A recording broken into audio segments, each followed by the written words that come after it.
Hey, what's going on, everyone? Welcome to Geeks and Gamers Play, and there has been a major shakeup over at Microsoft. Now, keep in mind, this comes in almost a year to the day that they announced that they were going to spend $69 billion to buy Activision Blizzard, and now they've reportedly had to lay off close to 10,000 people across their gaming divisions, including Bethesda. But the big one that took a major hit is 343, the current developers of Halo. Now, Halo is like one of my all-time favorite IPs. I absolutely love it. I love the books, the comics, it's most of the games. And what 343 has done over the past few years, I haven't really enjoyed. There's been some decisions story-wise that they've made that I feel are just really terrible and pretty much killed the franchise in some areas. But there has also been some decisions they've made that I think have actually expanded and enlarged the Halo universe. It's just not portrayed very well within their games. And while I could sit here and talk about Halo lore for hours, that's not what this is about. About 60 to 70 people have lost their jobs over at 343. Now, 343's Halo is far from the golden child that Bungie's Halo was. It just doesn't carry the same weight whatsoever. It's not really a console seller anymore. And yes, you can blame a lot of 343 on that, and I certainly do. But Microsoft and Xbox, just as much to blame. They knew damn near everything that was going on.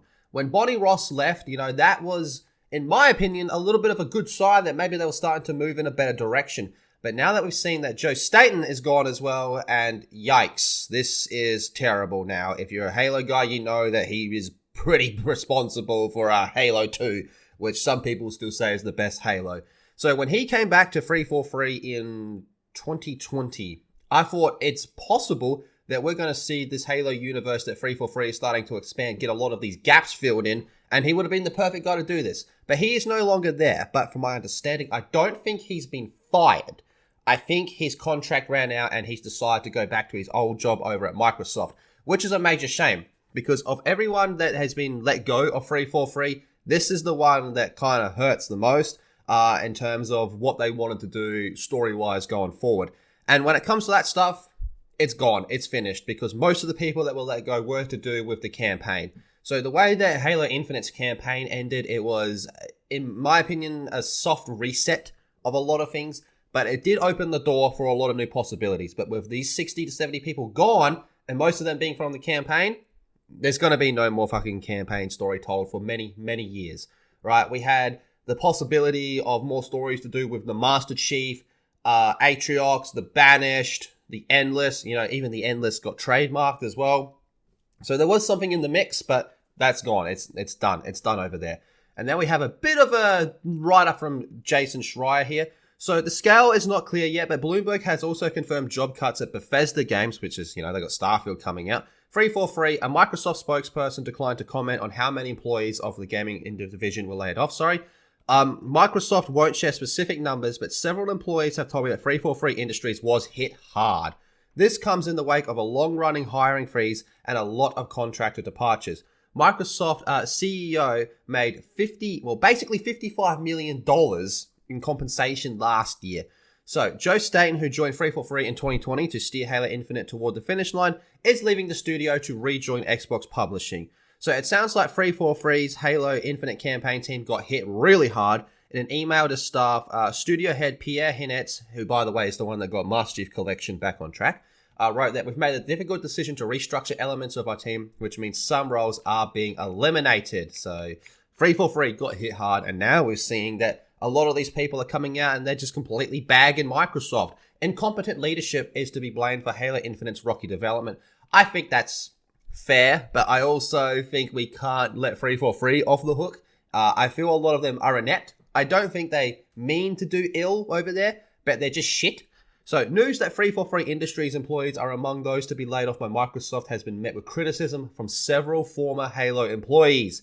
So on Wednesday, Microsoft confirmed its plans to lay off approximately 4.5% of the US technology giant's 222,000 person workforce, and that works out to around 10,000 people. Now, again, I do think it's kind of interesting that they're in the process of attempting to buy Activision Blizzard for $69 billion, and then they're firing 10,000 people. So several former 343 staff have since responded to the news and criticized Microsoft for its part in Halo Infinite's rocky development. So one critic is Patrick Wren, who worked at 343 for 8 years and was senior multiplayer designer for Halo Infinite before leaving in October 2021 to join Respawn's Star Wars Jedi Survivor. So he says that the layoffs at 343 shouldn't have happened and Halo Infinite should be in a much better state.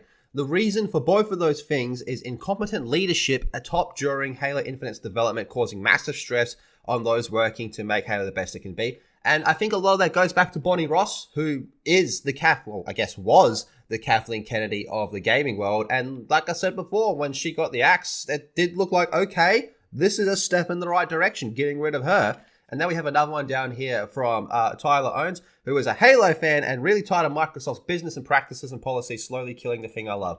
And look, as someone that just, like I said, Halo is very, very sentimental to me. And I gotta say, everything that's gone on in the last few years with Halo, I'm just so exhausted. I'm very, very tired. I think when it comes to wanting good Halo stories, you're going to have to go to expanded universe at this stage, because Microsoft and 343, they just shut what could have been a really big door. One of their last doors that they had open, I feel like it just got closed. So you tell me how you're feeling about this in the comment section down below. And be sure to subscribe to Geeks and Gamers Play and check out geeksandgamers.com. And I'll see you all in the next video.